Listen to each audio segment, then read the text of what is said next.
생각지 못했던 많은 문제들을 경험하게 됩니다. 그 문제에 봉착해서 어떻게 해야 될지 몰라서 당황하고 불안해하고 걱정하면서 지내는 그런 순간들이 참 많이 있습니다. 그런데 하나님은 오늘 저희들에게 무엇을 약속하고 계시냐면, 우리가 기도하면 문제를 해결할 수 있는 지혜를 주실 것을 약속하고 계세요. 한번 따라 하실까요? 기도하면 문제 해결의 지혜가 생깁니다. 문제가 문제가 아니라 문제를 어떻게 해결하느냐에 따라서 그 문제가 오히려 나에게 복의 통로가 되는 경우들이 참 많습니다. 근데 또 반대로 문제를 내가 해결하지 못하면 오히려 그것이 문제보다도 더 심각하고 문제보다도 더 어려움을 겪게 되는 것도 사실입니다. 그래서 사람들이 그 문제 앞에서 발을 동동 구리면서 당황해하고 힘들어하는 이유가 바로 거기에 있습니다. 근데 오늘 하나님께서 우리에게 주신 본문의 말씀에 보면은 에스더라고 하는 사람에게 자기 자신뿐만 아니라 자기 민족의 문제를 봉착하게 됩니다. 그것은 바로 이 에스더라고 하는 사람은 페르시아의 포로로, 그 전에 이미 바벨론의 포로로 잡혀갔고, 그 바벨론 이후에 이제 페르시아라고 하는 나라가 세워졌는데 계속해서 이제 포로의 생활을 하고 있는 거죠. 그런데 정말로 하나님의 은혜로 이 에스더는 그의 외삼촌의 집에서 자랐음에도 불구하고 그는 왕비로 등극하는 엄청난 놀라운 일이 일어났어요. 근데 문제는 그의 외삼촌 모르드게는 자기가 유대인임을 기억하면서 하만 장군에게 절을 하지 않아요. 사실 이 모르드게 때문에 왕은 그 반역의 그러한 위기에서 건짐을 받습니다. 그런데 어찌된 일인지 이 하만이 더 높임을 받고 있어요. 그런데 이 하만을 향하여서 다른 사람들은 다 모르드게 앞에 절을 하는데 하만은 절을 하지 않는 거예요. 이 일에 대해서 이 하만은 너무나도 괘씸하게 생각하면서, 그래 자기가 유대인이라고 내가 유대인 모두를 몰살시킬 것이다, 진멸할 것이다 라고 생각을 한 거예요. 그리고는 그는 자기 왕에게 가서 그 얘기를 하는 거죠. 그래서 왕은 모르드게에게, 하만에게 그렇게 할 수 있도록 조서를 내리게 합니다. 얼마나 기가 막혀요. 이제 정한 날이 되면은 온 페르시아의 전역에 있는 유대인들이 다 죽게 된 거예요. 어떻습니까? 여러분이 겪고 있는 문제와 지금 에스더 앞에 놓여 있는 이 문제를 비교하면 비교도 되지 않을 거예요. 어떻게 방법이 없어요? 어떻게 하면 좋겠습니까? 어떻게 하면 나도 살고 우리 민족도 살릴 수 있겠습니까? 우리는 러시아와 우크라이나 전쟁에 대해서 정말로 어려움이 있습니다. 사람들은 그냥 저 푸틴 죽여버리면 될 텐데 누가 암살을 안 하나? 막 이런 얘기를 그냥 지나가는 말로 하지요. 그러나 답을 찾지 못하고 있는 거예요. 또 사람들은 답은 안 달더라도 그것을 어떻게 실행도 못하고 있고요. 근데 오늘 말씀에 보면은 이 에스더는 모르드게는 이 문제를 위해서 에스더에게 도움을 요청합니다. 그러자 이 에스더는 자기 외삼촌 모르드게에게 결단을 하고 부탁을 하죠. 그것이 오늘 우리가 읽은 본문의 말씀입니다. 자, 우리 16절 말씀 다시 한번 읽겠습니다. 시작. 당신은 가서 수산에 있는 유다인을 다 모으고 나를 위하여 금식하되 밤낮 3일을 먹지도 말고 마시지도 마소서. 나도 나의 시녀와 더불어 이렇게 금식한 후에 규례를 어기고 왕에게 나아가리니 죽으면 죽으리다 하니라. 아멘. 그 외삼촌 모르드게는 에스더에게 너가 지금 여왕이 된 것은 왕비가 된 것은 바로 이때를 위함이 아니냐. 너가 지금 침묵하면 너는 사는 것이 아니라 너도 죽게 되는 것이다. 왕에게 나가서 이 문제를 해결해 봐라. 이렇게 얘기하는 거예요. 근데 이 페르시아의 법 중에 하나가 뭐냐면 왕이 오라고 하지 않는데 왕비가 왕의 어전에 나가면요 죽어요. 왕비가 왕 앞에 딱 나갔는데 왕이 오 하고서 웰컴하면 사는데 왜 왔어? 하면 끝나는 거예요. 그렇기 때문에 왕이 에스더를 왕비를 부르지도 않은데 나간다고 하는 것은 자기의 생명을 내어놓는 것과 똑같은 거예요. 그리고 절대 권력을 누리고 있는 이 하만이 왕의 조서를 통해서 내려진 이것들을 이렇게 바꾼다고 하는 것이 거의 불가능한 일이에요. 이것을 바꾼다고 하는 것은 왕의 체면도 있고 왕의 의인의 체면도 있잖아요. 그리고 이것이 또 바뀌어진다는 것도 상상할 수 없는 일이에요. 물론 모르드게로부터 시작된 이 일이지만 어찌 왕이 내린 이 문제를 왕이 내린 이 조서를 거둬들인단 말입니까? 정말로 진퇴양난의 상황이 지금 벌어지고 있는 거예요. 그러나 에스더의 마음에는 내가 하나님 앞에 기도하면 하나님이 반드시 해결하실 것이라고 하는 믿음이 있었던 겁니다. 그래서 그는 3일을 금식하며 기도할 것을 결단하는 거예요. 그리고는 자기만 그리고 자기와 함께하는 시녀들만 금식하는 것이 아니라 외삼촌에게 편지를 보내어서 외삼촌도 또 온 유대인들도 나를 위해서 금식하며 기도해달라고 부탁을 합니다.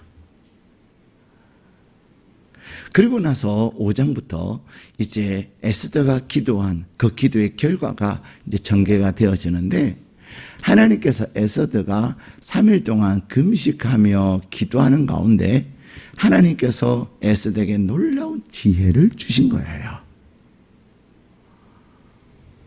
하나님께서 놀라운 지혜를 주셨는데 그 지혜가 뭐냐면 왕을 식사 자리에 초대해라. 그리고 또 왕과 함께 하만을 초대하라는 겁니다. 그래서 잘 준비해서 이렇게 초대했는데 왕이 감동을 받지요. 왕이 감동을 받고서는 내가 이 나라의 절반까지도 당신에게 주리라. 당신이 원하는 게 무엇입니까? 여러분들은 이런 절대 권력을 가진 사람이 여러분에게 무엇을 원합니까? 내가 다 들어주겠다 그러면은 어떻게 하세요? 다음에 할게요. 이렇게 합니까? 다음에 할게요 하는 사람은 좀 바보예요. 기회가 날마다 있는 게 아니지 않습니까? 그런데 이 에스더는 왕이 말했다고 왕이시여 저 하만을 이렇게 하지 않았다는 거예요. 왕이시여 왕의 마음이 그렇게 기쁘고 좋으시다면 다음에 제가 초청할 때 또 와주십시오. 지금 시간을 다투는 그런 급박한 상황임에도 불구하고 하나님 앞에 금식하며 기도하는 에스더에게는 하나님께서 이런 놀라운 지혜를 주시는 거예요. 우리는 어떤 문제 앞에서 막 조급해하고 막 불안해합니다. 그래서 무엇이 우리의 문제를 이렇게 오히려 악화시켜요? 조급함이, 성급함이 오히려 문제를 더 크게 키워버려요. 오히려 기다릴 수 있고 때를 기다릴 수 있는 그런 지혜가 있어야 돼요. 그렇다고 무조건 기다리는 것도 지혜가 아닙니다. 타이밍이라는 게 있는 거예요. 또 하우라는 방법이라는 게 있는 거예요. 근데 그것이 어디서부터 오냐? 하나님으로부터 오는 겁니다. 하나님께서 우리에게 지혜를 주실 때, 우리가 목욕 기도회 때 성령의 은사에 대해서 함께 말씀을 나누면서 지식의 은사와 함께 무엇이 있어야 된다고요? 지혜의 은사가 있어야 된다는 거예요. 지식의 은사는 가려진 것, 덮여진 것, 그것들을 밝혀내는, 드러내는 것이라고 한다면, 지혜의 말씀의 은사는 자, 이제 드러났어요. 원인이 뭔 줄 알았어요. 그러면은 더 중요한 건 뭐예요? 그것을 해결하는 게 중요한 거예요. 해결책이 중요한 거예요. 근데 사람들은 이렇다 저렇다 원인 분석은 잘하는데 해결책을 내놓지 못하는 경우들이 얼마나 많은지 몰라요. 그래서 하나님께서는 우리에게 지식의 말씀의 은사를 주실 때는 거의 지혜의 말씀도 같이 주세요. 그러한 놀라운 지혜가 어디서부터 오냐? 하나님에게 기도할 때 오는 겁니다. 하나님 앞에 기도할 때 하나님께서 내가 생각하지 못하고 내 머리로, 내 지능으로, 내 경험으로 해결하지 못했던, 감히 생각하지 못했던 놀라운 것을 깨닫게 하시는 거예요. 알게 하시는 거예요. 다니엘은 그는 다니엘서 6장 4절에 보면 흠이 없고 탁월한 사람이었습니다. 그를 시기하고 질투하는 사람들은 이 다니엘을 어떻게든 그 자리에서 끌어내리려고 했지만 끌어내릴 수가 없었어요. 왜 그랬습니까? 다니엘은 포로로 잡혀온 사람이었어요. 포로로 잡혀왔음에도 불구하고 이미 그 나라의 고관으로 있는 사람들과 혈통이 다름에도 불구하고 다니엘은 승승장구할 수 있던 그 비결은, 다니엘은 하나님 앞에 기도하되 목숨을 내어놓고 기도하는 사람이었습니다.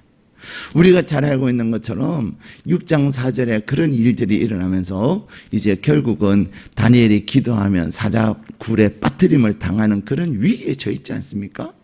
근데 다니엘은 그 위기 가운데서도 하나님 앞에 기도함으로 그것을 기꺼이 맞이하는 거예요. 우리는 야, 사자굴에 들어가면 죽어, 빨리 방법을 찾아봐, 우리는 그렇게 얘기하는지 몰라요. 그러나 기도하는 다니엘에게는 하나님께서 주신 그 지혜로 말미암아 지금까지도 바벨론과 페르시아의 수많은 국사의 그 난제들을 해결하면서 그 일들을 잘 감당함으로 왕 다음에 2인자의 자리에 총리들 중에서도 총리가 되는 그러한 하나님의 은혜를 경험하는데 그 비결이 뭐냐면 바로 기도하는 것이었다는 겁니다. 다니엘을 한마디로 말하면 기도의 사람, 이렇게 얘기하는 겁니다. 우리는 솔로몬도 그렇습니다. 솔로몬은 그가 왕이 되고서는 그가 어떻게 이 나라를 내가 다스릴 수 있을 것인가. 왕은 되었지만 그 나라를 다스림에서는 그의 능력의 한계를 느낍니다. 한계일 뿐만 아니라 자기가 왕이 되게 하신 그 하나님을 어떻게 하면 기쁘시게 하고 하나님의 마음을 흡족하게 할 것인가? 그것을 고민하다 보니까 뭐 하게 돼요? 그가 하나님 앞에 일천 번제를 드리게 되는 거예요. 하나님 앞에 뜻을 정하고 하나님 앞에 마음을 가지고 전심으로 기도하는 겁니다. 그래서 일천 번제라고 하는 것은 1,000마리의 희생을 드렸다. 근데 1,000마리라고 하는 것은 단순히 숫자로만의 의미가 아니지 않습니까? 솔로몬이 그가 하나님 앞에 기도하며 하나님 앞에 기도의 제목을 올려드림에 있어서 그의 최선을 다한 것입니다. 그런데 하나님께서 그 솔로몬의 마음 가운데 나타나셔서 내가 너에게 무엇을 줄까? 너는 나에게 말하라 말씀하시는 거예요. 솔로몬에게는 그 어떤 것보다도 하나님의 지혜가 그에게는 가장 중요했습니다. 그래서 하나님, 나에게는 하나님이 나에게 허락하신 이 백성들을 잘 다스려서 억울함이 없게 하는 그런 왕이 되고 싶습니다. 그때 하나님이 감동하시잖아요. 하나님은 우리에게 솔로몬에게 주겠다고 약속은 하셨지만 어떤 왕이 하나님이 말씀하시는 물질을 구하거나 건강을 구하거나 원수를 멸하는 것을 구했거나 또 어떤 자기 부귀 영화를 장수를 구했다면 하나님이 허락은 하셨겠지만은 그래 내가 허락은 하나 조심하거라. 내가 물질이 많다고 행복한 것도 아니고 내가 물질이 많다고 잘 되는 것도 절대로 아니다. 그래 내가 너의 원수들 너의 나라를 괴롭게 하는 그 원수의 이방 나라를 내가 멸하여 주마. 그런다고 원수가 없어지는 것이 아니다. 하나님은 그렇게 말씀하셨을 것 같아요. 근데 솔로몬이 지혜를 구함으로 하나님께서 감동을 받으시고 솔로몬이 구하지 않는 그 모든 것을 더하여 주신 것입니다.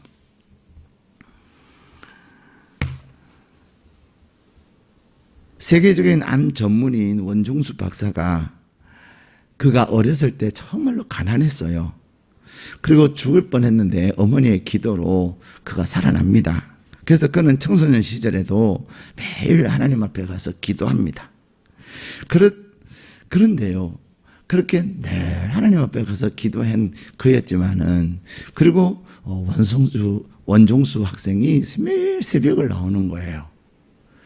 근데 반에서 성적은 얼마였냐면요, 480명 중에서 한 350등 수준이었어요.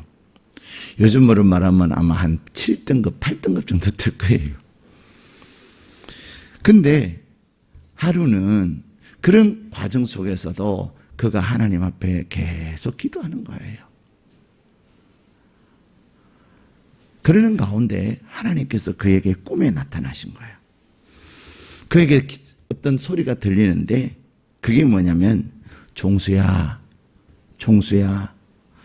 내게 무엇을 해줄까? 내가 너에게 무엇을 줄까? 물으시는 거예요. 그래서 너무너무 가난했거든요. 아버지는 일찍 돌아가시고 어머니는 그냥 조그마한 행상을 하셨어요. 시장에 가셔서 자판을 깔고. 너무너무 가난했는데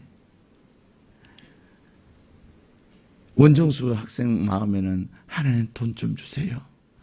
나 돈 있으면 너무 손이 없겠어요. 그 말이 여기까지 나오는데 그래도 교회에서 들은 말씀이 생각이 난 거예요. 솔로몬 생각이 난 거예요. 그래, 돈보다도 지혜가 있으면 하나님께서 다 주셨지. 하나님, 나에게 지혜를 주십시오. 그렇게 구합니다.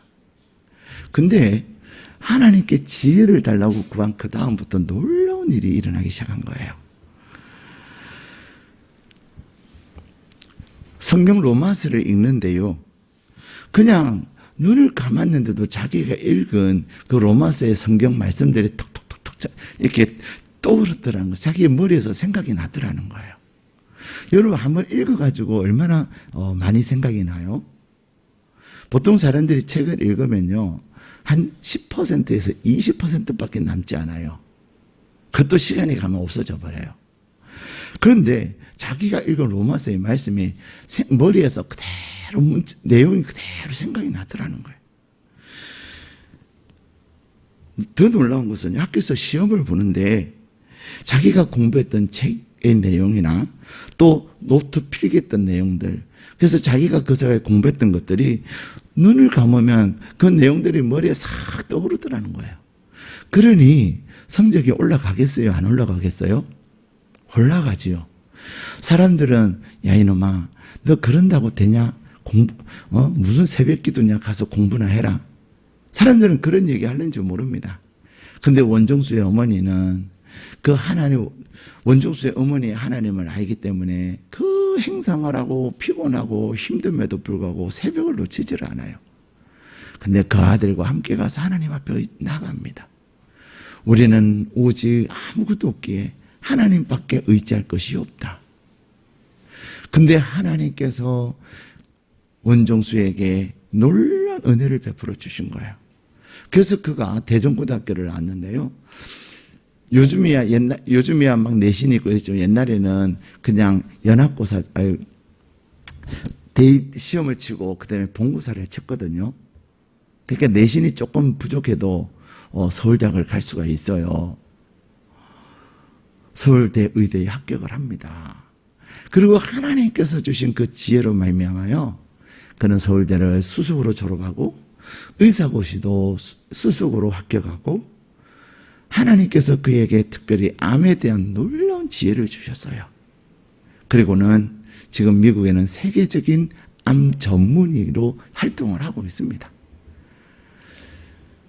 그가 세계적인 암 전문의로서 그가 활동을 하면서도 새벽을 놓치지를 않는 거예요. 근데 사실 새벽이 힘들잖아요. 사실 의사들도 막 몇 시간씩 수술하면요 지치거든요. 하나님, 내가 하나님 앞에 헌금을 많이 할 테니까 나 이제 새벽에 좀 쉴게요. 그래, 하나님은 뭐라 그러겠어요? 그래라 그러신 거죠. 그런데 희한하게요, 그전에는 그렇게 환자들을 보면 이 사람의 원인이 뭐다, 어떻게 치료해야 되겠다 생각들이 막 떠올랐는데 이제는 육신을 편하게 하기 위해서 새벽을 깊이 잠을 잤는데 환자들을 보면 생각이 안 나는 거예요. 자기가 가지고 있는 지식을 가지고 처방을 해주고 수술을 했는데 완치율이 뚝뚝뚝뚝 떨어지는 거예요. 그래서 하나님, 왜 이렇게 환자들이 완치가 안 돼요? 왜 환자들이 더 악화되어지고 그리고 심지어는 사망에 이릅니까?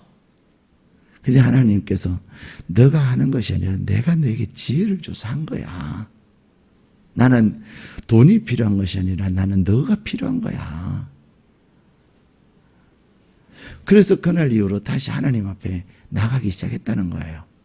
사랑하는 여러분, 우리가 기도하면 내가 어떤 사람이든 내 삶 가운데 내가 겪는 그러한 어려움이 있습니다. 문제가 있습니다. 근데 기도하면 그 문제를 해결할 수 있는 지혜를 하나님이 주시는 거예요. 그래서 기도하면 사람들의 심리도 더 잘 이해하게 되고 상황을 더 잘 분석하고 분별하게 되는 거예요. 그래서 더 사려 깊고 더 치밀한 계획을 세울 수가 있게 되는 겁니다. 사업을 하시는 분들이 기도하면 사업을 하는 지혜를 하나님이 주시고, 기술자들에게는 하나님께서 자기가 가지고 있는 기술을 가지고 더 잘할 수 있는 지혜를 주시고, 의사에게는 의사가 기도하면 환자들을 보면서 원인을 알고 그것의 적절한 치료법을 또 하나님이 생각나게 하시고, 직장인이 기도하면 하나님께서 자기의 업무에 합당하고 잘할 수 있는 그러한 지혜도 주시는 겁니다. 가정주부가 하나님 앞에 엎드려 기도할 때 그 가정의 아내로서 어머니로서 내가 어떻게 해야 될지도 알고 또 집안의 문제를 어떻게 해결해야 될지도 알게 되는 거예요. 학생들이 하나님 앞에 기도할 때 하나님께서는 공부에 대한 합당한 지혜를 주시는 거예요. 그래서 하나님은 야고보서 1장 5절에 이렇게 말씀하십니다. 너희가 지혜가 부족하거든. 다시 말하면 너희가 문제 가운데 어렵고 힘든 가운데 어떻게 해야 될지 모른다면 기도해라. 기도하면 너가 부족하고 해결할 수 없어서 몸부림치는 너를 책망도 아니하시고 꾸짖지도 아니하시는 하나님께서 지혜를 주실 것을 약속하고 계십니다. 사랑하는 여러분, 문제가 아니에요. 문제는 기도하지 않는 것이 문제예요. 문제는 답안지를 주고서도 답안지를 보지 않는 것이 문제예요.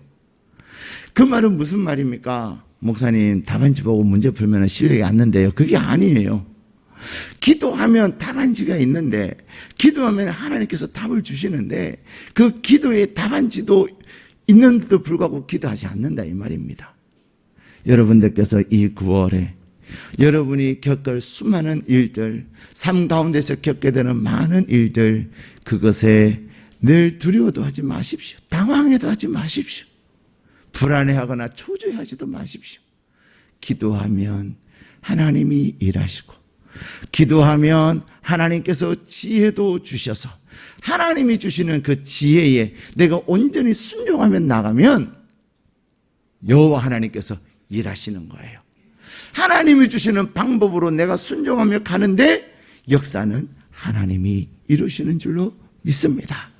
그러므로 9월을 시작하면서 하나님 앞에 기도하는 여러분들 가운데 온전히 기도의 사람으로 기도의 아름다운 열매를 풍성히 맺는 하나님의 사람 되시기를 주님의 이름으로 축복합니다. 우리 함께 기도하시겠습니다.